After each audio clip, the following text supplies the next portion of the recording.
Welcome back to Know for a Fact. The world is full of mysteries, contradictions, and questions that are seemingly impossible to answer. Paradoxes, for instance, are great examples of thoughts that can leave you scratching your head. What is a paradox anyway? A paradox, sometimes referred to as antinomy, is a statement that has a logically sound premise but comes to a conclusion that appears to be senseless, absurd, self-contradictory, or the opposite of the expected outcome. It could be a situation that produces two opposite but entirely possible outcomes. Or it could be as simple as a sentence that contradicts itself, such as, "This statement is a lie." Paradoxes are some of the most unusual quirks of human logic. To better understand them, we've compiled a list of 5 famous paradoxes that will surely blow your mind. Let's jump right in. First on our list, the Raven Paradox. The Raven Paradox is also known as Hempel's Paradox, which is named after a German logician who created the concept in the 1940s. The concept of the paradox is rather straightforward compared to the other statements depicted in this video. Hempel postulates a true statement: all ravens are black. This is then supported by a logical contrapositive concept, which means a negative and contradictory statement.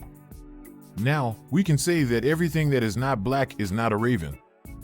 The idea may seem ludicrous and unnecessary, especially considering the statement already provided that all ravens are indeed black. So, whenever we see a black raven, it supports that everything that isn't black isn't a raven. This then translates to other concepts, such as an orange. If an apple is not black, then it isn't a raven. So, how is this a paradox?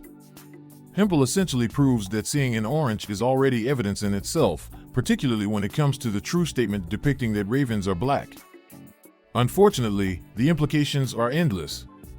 What else can you pull from this paradox? Galileo's paradox of the infinite. The renowned Italian polymath Galileo Galilei introduced one of the most famous mathematical paradoxes in his final written work. In his work Discourses and Mathematical Demonstrations Relating to Two New Sciences, in 1638, he discussed his paradox of the infinite. Suppose there are 2 sets of numbers. One set contains all square numbers such as 1, 4, 9, 16, 25, and so on until infinity. The other set contains numbers that are not squares such as 2, 3, 5, 6, 7, 8, and so on until infinity. When you combine these 2 sets, you will end up with a set with more numbers than just the 2 sets separately. The total number of squares will surely be less than all the numbers together. However, each positive number only has exactly 1 square and cannot possibly contain more numbers than the other set. This paradox left Galileo with the conclusion that concepts such as more, less, and equal only apply to finite sets of numbers. They don't apply to infinite sets. Later works by German mathematician Georg Cantor then drew the conclusion that some infinite sets are larger than others. Next on our list is the unstoppable force paradox. You probably already have heard of this paradox because it's certainly one of the most recognizable famous paradoxes out there. The unstoppable force or irresistible force paradox goes like this: what happens when an unstoppable force meets an immovable object? Will the immovable object be moved, or will the unstoppable force be stopped? This classic paradox involves 2 indestructible and incompatible things, which makes it complex and mind-boggling. If there is such a thing as an unstoppable force, it should follow that there is no such thing as an immovable object.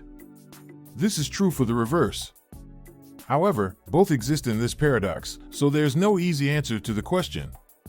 Like many famous paradoxes, there are many versions of the unstoppable force paradox. One example from China is a story that dates back to the 3rd century BC. In this story, a merchant was trying to sell a spear and a shield. When people asked him how good his spear was, he answered that it could pierce any shield. Then, when people asked him how good his shield was, he replied that it was so strong that it could block attacks from any spear. However, one person came and asked what would happen if he took the merchant's spear and struck the shield with it. The merchant could not answer. This paradox gave rise to the idiom of Zhixiang Maodoan, which roughly translates to "from each other spear shield" or self-contradictory. Next up is the boy or girl paradox. This paradox's original version dates back to 1959 when Martin Gardner introduced it in his Mathematical Games column in the October 1959 issue of Scientific American. Gardner originally called it the two-children problem. The paradox involves two families, Mr. Jones's family and Mr. Smith's family.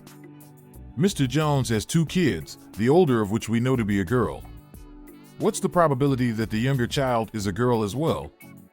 It should be obvious that the answer is 1/2 because the younger child could just either be a boy or a girl.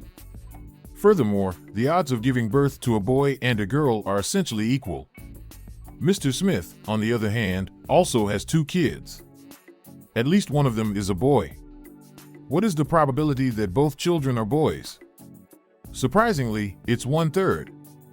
That's because there are actually 4 possible combinations of children in a two-child family, both boy children, both girls, an older boy and a younger girl, and an older girl and a younger boy. We just know that one of Mr. Smith's kids is a boy, which only leaves us with the possibility of Mr. Smith's children being both boys, just the older child being a boy, and just the younger child being a boy. The odds of those combinations are equal, making it 1/3. The ambiguity of the question changed the probability. Even today, the paradox continuously generates considerable controversy. Mind-blowing, right? It gets even more complicated with other versions of the problem.